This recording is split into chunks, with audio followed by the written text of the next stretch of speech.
Welcome to Shattering Myths. I am Yada.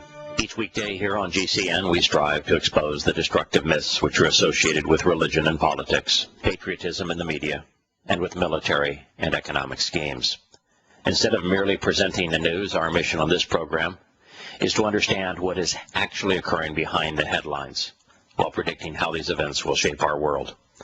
Then during our second hour, we're going to engage God on His terms through evidence and reason, since His is the lone reliable and credible voice in an exceedingly disingenuous world.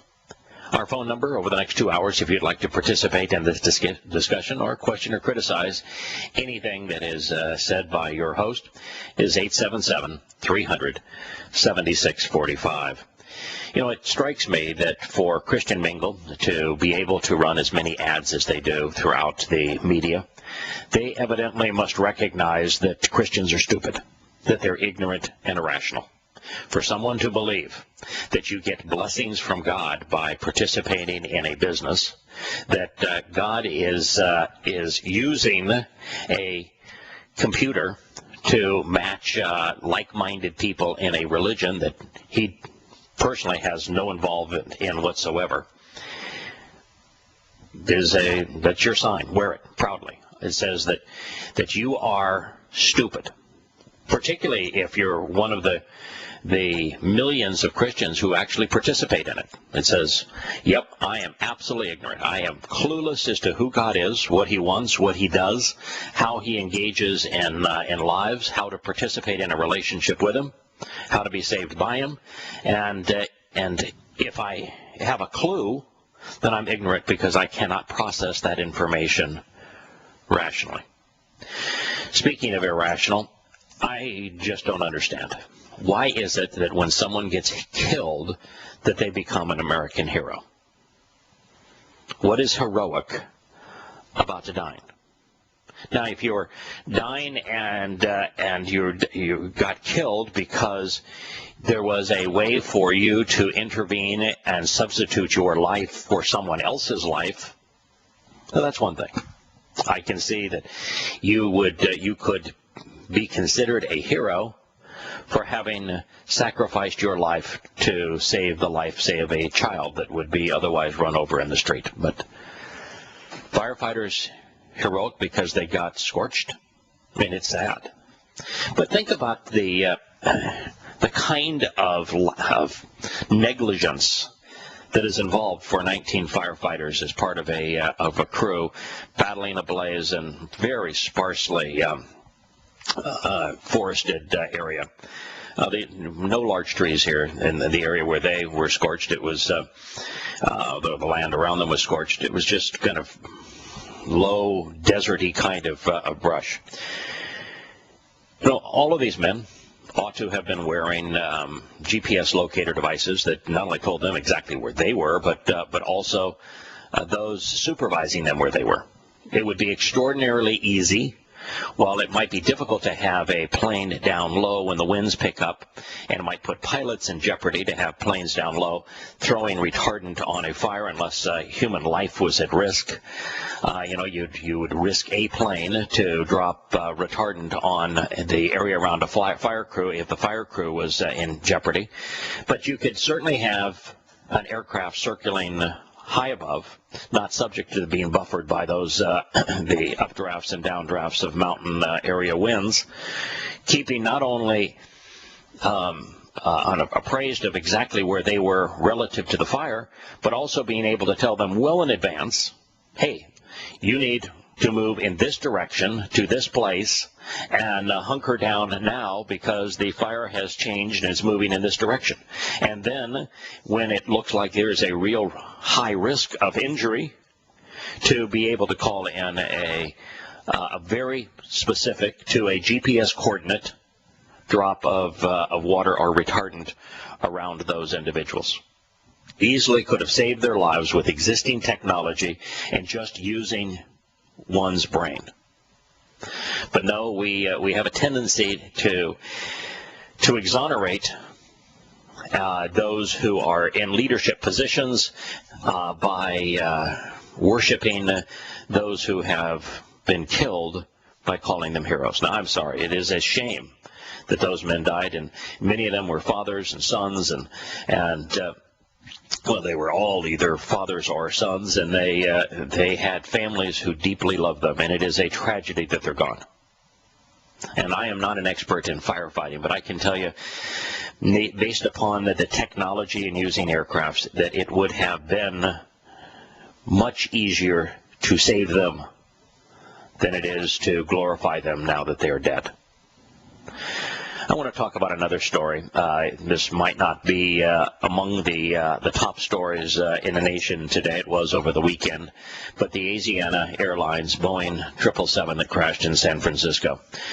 For those who may have seen it, the airplane came in low. It was slow. The pilot pulled up the nose of the aircraft, which essentially stalled it. He struck the landing gear and the tail of the aircraft on the rocks 1,000 feet before the runway threshold. The airplane careened going down the runway, losing its tail, shattering the pressure vessel in the rear of the aircraft, almost doing a cartwheel, losing its right engine, and then coming to rest at the 1,500-foot mark of the runway, which is about where it should have touched down. There's a lot of issues related to that crash that are worth considering. By way of background, while I'm not part of, obviously, the investigation team, I am a ATP. The highest certificate one can hold when flying airplanes is an ATP. The crewmen on that airplane held ATP certificates, airline transport pilot certificates. I am type rated in jets, know a fair amount about their operation. Well, all of the facts are not in, although they are all known. This was pilot error. But it was a judgment error that is far greater than just pilot error. When you hear we have not ruled out anything, let's be honest, was pilot error. The man that was flying the airplane at the time had 44 hours in type. That means that this was the third leg.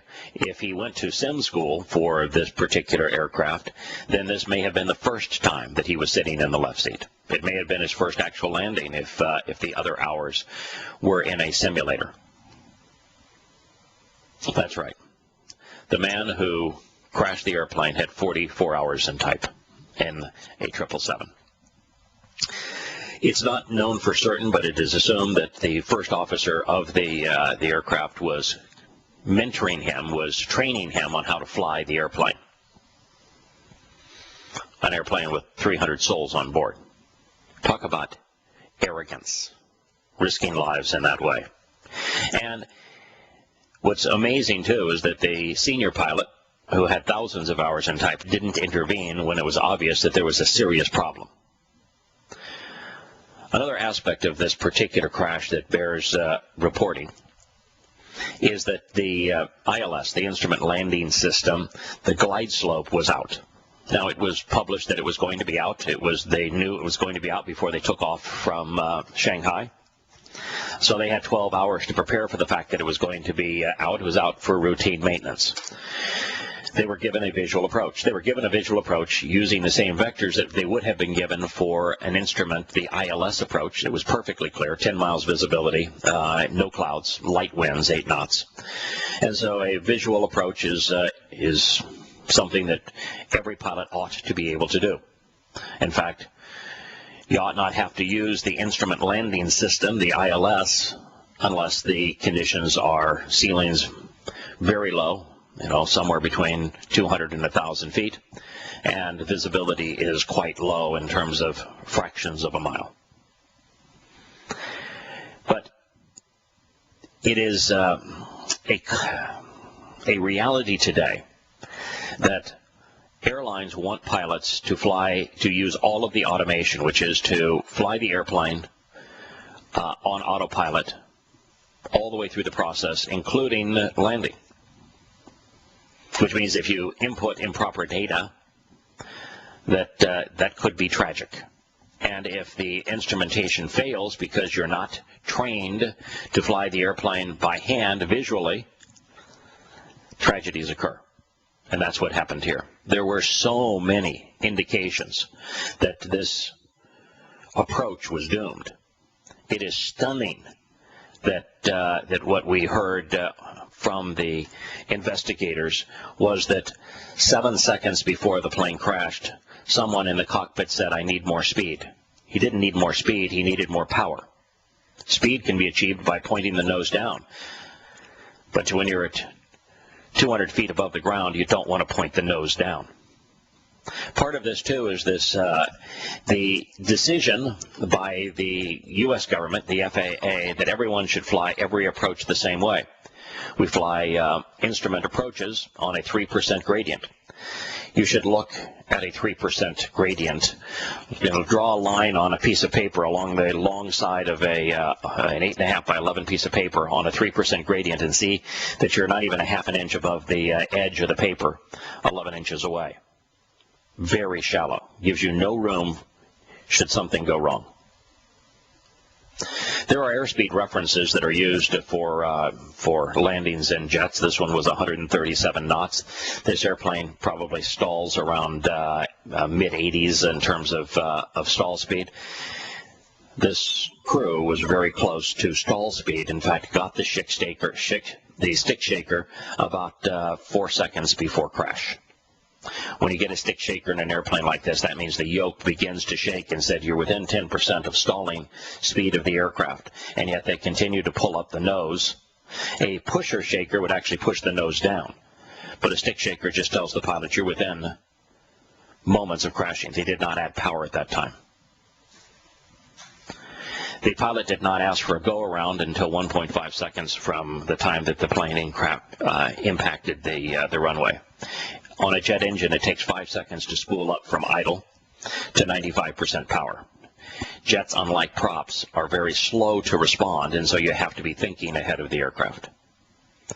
But here we have become a society that is so reliant on technology. People just don't know how to act when that technology isn't there to serve them. I mean, try to get someone today, rather than communicating via text on their cell phones or on their tablets or by email on their computer, to handwrite you a note, say in cursive, and see what happens. It's the same thing. We become dependent on our technology. We'll return to Shattering Myths in a moment.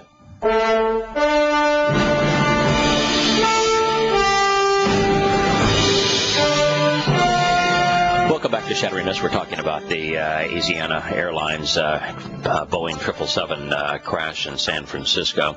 The owner of the, not the owner, but the CEO of the airline has already said that the airplane did not suffer from any mechanical or engine-related failure, which means that the only justification for explaining how the airplane was below the glide slope, initially above it, then below the glide slope and slow, and then initiated a go-around, which means we can't make this approach. We need to add power, bring up the flaps, the landing gear, climb on runway heading to 1,000 feet AGL, which would have been 1,000 feet MSL, also at this particular airport, and then fly the designated missed approach. That they made that decision 1.5 seconds before impact is pilot error. And we learned that the pilot flying the aircraft had 44 hours in type and was learning. One of the things that struck me, too, is the praise that is now heaped on first responders. First responders are given now, like military soldiers, are given heroic status. They're being presented now in society as that they are this is the darling of society. These are the best of us. They are worthy of just great praise. Well, without admitting it, it has now been acknowledged, and I didn't have the character to admit it, but it is now being acknowledged that one of the youngest victim in this particular crash, or two that have died. The youngest of the two, the child that died, did not die in the crash. She was run over by one of the first responders. Now, I understand accidents happen, but if that being the case, why not disclose it? Another woman was crushed inside of the airplane because the impact was so severe on the tail that the inflatable slide that normally opens outside the aircraft actually opened inside of the aircraft.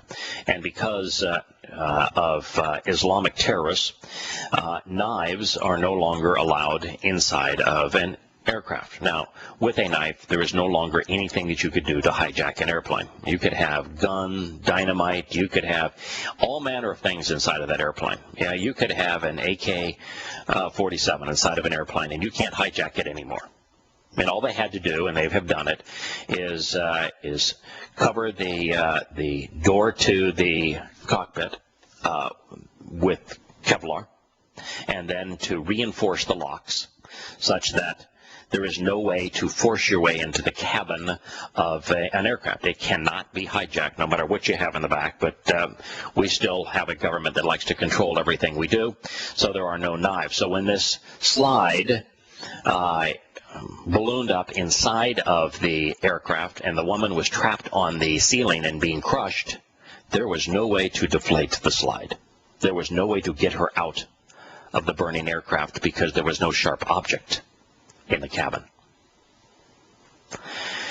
There is another issue related to this particular crash that is indeed troubling. The media reporting. Most everything the media has reported has been a mix of about 80% they got the information wrong and it was right before their eyes, or with 20% being right. A mix of 80-20, truth to untruth. Anytime that and all of you who are listening to this program have expertise in one subject or another, anytime you listen to or read media reporting on a subject that you have an expertise in, what you find is that the media is providing misinformation more often than they are accurate information, and that has been the case in this reporting from the beginning. It is extraordinarily troubling that the source of information is provided by people who have no actual expertise. Even when CNN brings in their experts, most of their initial experts were absolutely talking through their behind. They had no, they pretended to be experts, and almost everything they said was untrue. It isn't that hard to have people who are more than just talking heads deliver the news. You know, your news reporters could actually be journalists. What a novel idea. Just because they don't have the prettiest little noses and the cutest faces and the nicest hair doesn't mean they wouldn't be better than those who are now delivering the news. When we return to Shattering Myths, we're going to transition to what's taking place in Egypt and the American response to it. We hinted at this briefly on Friday, but there is an enormous disconnect between Barack Hussein Obama and what has happened in Egypt that we need to explore. It is a tragedy that America is not holding him accountable. We'll return to Shattering Myths in a moment.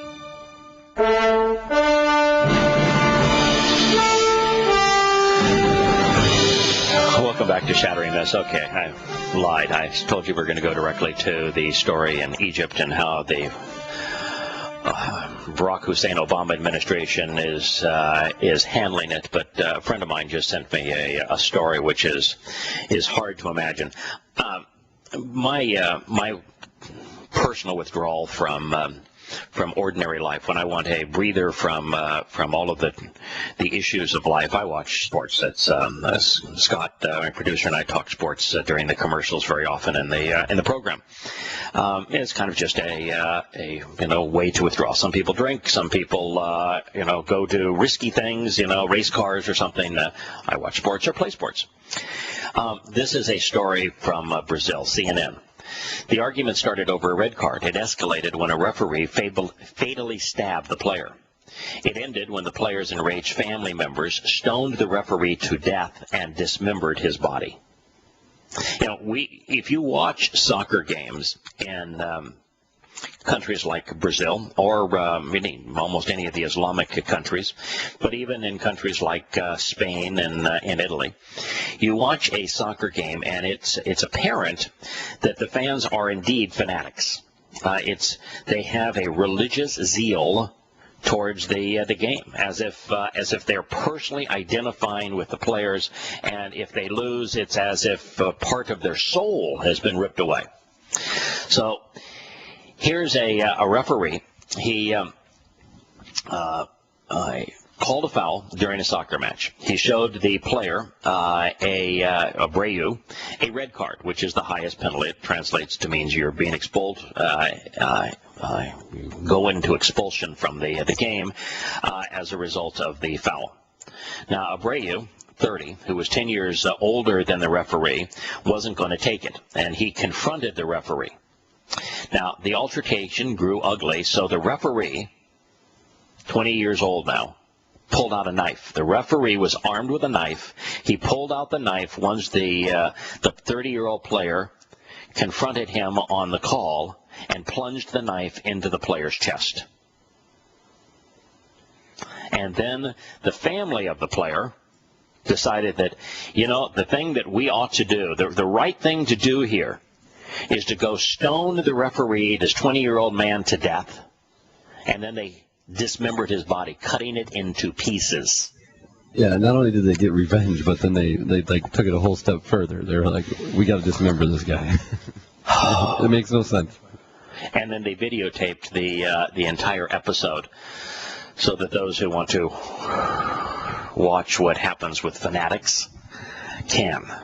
One of the things that I'm going to say there is a second aspect to this that I'm witnessing in sports today, beyond fanaticism, beyond the fact that people are so lost, they're desperate for a connection, and they choose very often sports as their means of satiating that desperation for a relationship, and also that not knowing, having a clue who God is, not even having any idea of who He is or what He's offering, they will often elevate individuals to heroic status, to superstar status. We see this as well. And that's one aspect of this. Another aspect of it is that as you watch sports today, I was watching a game last night. It was the Angels were playing the Boston Red Sox. And the umpire, he was clueless. He was... Josh Hamilton, for example, was batting. He's had a real tough time this year. He's paid a bundle of money. The guy's had a life of bad choices, alcohol abuse and cocaine addiction and the like. Hamilton was batting. He's had a tendency to chase after bad pitches, so he's batting like 20 points north of Mendoza, although he appears to have been awakening a bit here recently and is hitting a little better in clutch situations. He had a 3-2 count. That's 3 balls, 2 strikes, and the pitcher threw a pitch about a foot outside, but was low by about 6 inches and about a foot outside. We're not talking about close. And he got ready to toss his bat and run to first base, and the umpire, and you see this all the time in umpires, it's like, what right do you have to already determine that was a ball? I'm going to call it a strike just to spite you. And he called it a strike. And you see bad calls not only all the time, but that the umpire gets incensed that his judgment is being called into question. It seems to me, no matter what sport I watch, that the judgment of those officiating the game is deteriorating rapidly. And I think it is actually a symptom of our society as a whole. I suspect that the inability to exercise good judgment as an official in a sport is directly related to political correctness, where we have been taught not to exercise good judgment in life. Speaking of not exercising good judgment, when we recognize what happened in Egypt, you have a revolution begin in Tunisia, whereby a peddler, a street peddler, doesn't like the abuse, the regulations that the secular government is imposing upon him, and he decides to set himself on fire. And as a result of him setting himself on fire because he doesn't like the regulations of his government, and he's frustrated, doesn't know anything else to do, which was rather poor judgment, a number of Tunisians decide they're going to rebel against their secular dictator. And they do. And the result of that is they get an Islamic government, the Ennahda Party, which was the most fundamentalist Islamic party running for office. And so now Tunisia is an Islamic government. And then we witness in Egypt, shortly after Barack Hussein Obama gave a speech at what is the birthplace of the Muslim Brotherhood, al-Yahowah University, the leading Islamic university for Sunnis in the world, telling the Muslims that they have a great religion and this is their time, and that the future is theirs. They have had such a positive influence on the world. They rise up against Mubarak, who was a secular dictator. And the Muslim Brotherhood, which is the wellspring from which every Sunni terrorist organization on the planet has been created, all but Hezbollah, which is a Shia terrorist organization, came from the Muslim Brotherhood. Al-Qaeda, which is the most notorious, is a product of the Muslim Brotherhood. Hamas is a direct descendant of the Muslim Brotherhood. PLO, Yasser Arafat's Fatah, a direct descendant of the Muslim Brotherhood. The United States orchestrates, with Secretary of State Hillary Rodham Clinton, her chief of staffs being very active in the Muslim Brotherhood. In fact, her mother being the leader in the Muslim Sisterhood to support subversive activities outside the Islamic world to embrace the Muslim Brotherhood. We enable the Muslim Brotherhood to come to power. They destroy what was left of Egypt's economy, and they write a constitution that is based solely on Islamic principles and Sharia. They win 2/3 of the vote. And then within a year of that time, you have the army decide, based upon millions of Christians and Coptic Christians and liberals in Egypt marching in opposition at the one-year anniversary of the Islamic government, that they are going to exercise a military coup. The head of the military coup, General Sisi, is a fundamentalist Muslim, maybe as fundamentalist as was Morsi. And he tries to put window dressing on all of this by getting one of the conservative Islamic parties, the Noor Party, which was the Salafs, to embrace the removal of Morsi. And as a result of doing that and asking the people to accept, they wanted them to accept al-Barati as the prime minister. Now, can you imagine that? You've got in Iran the man most responsible for hoodwinking the West and allowing Iran to complete its nuclear bomb-making ambitions as the prime minister of Iran, and the man associated with the UN's nuclear watchdog agency, al-Barati, becoming prime minister of Egypt, the man who ran cover for the Iranian nuclear program for so many years, and them being head of the two most populist Islamic states in the Middle East. Well, anyway, the Noor Party decided, no, we're not going to play anymore because the Egyptian military murdered over 40 people last night. Cold blood, just gunned them down in cold blood. And so now in Egypt, you have a raw, violent, murderous, against their own people, military government empowered once again. And the United States is dead silent. All the United States will say is that if you arrest Morsi or his Muslim Brotherhood associates, then we're going to withhold aid from you.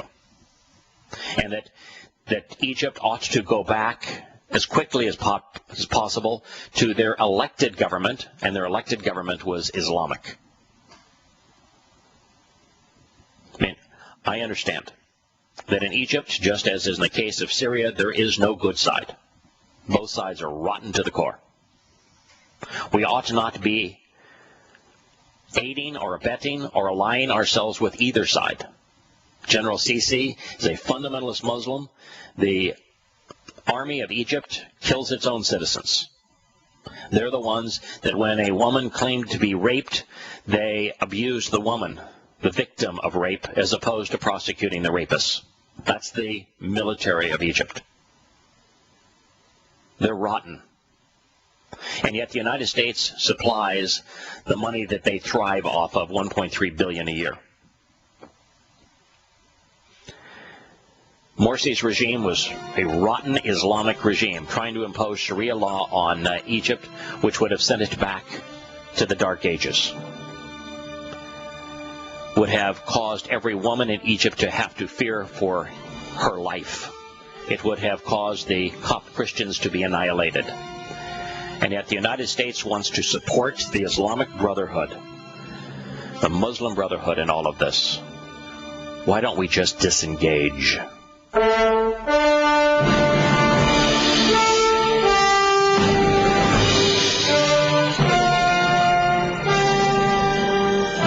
Welcome back to Shattering Myths. I'm looking at an article that was just sent to me. One of the things that has struck me, based upon the crash of the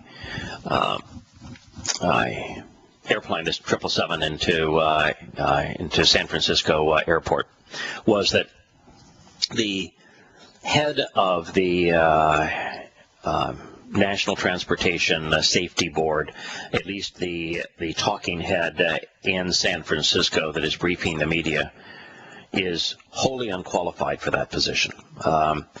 It is a woman that appears to have received her position as a direct result of a political favor as opposed to expertise in the field.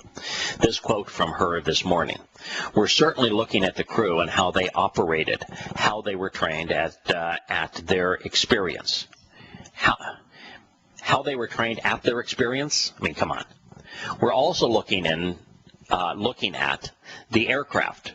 We're looking to see if the crew was using automation or was flying on autopilot. That's like saying, were you driving the car or were you driving the car?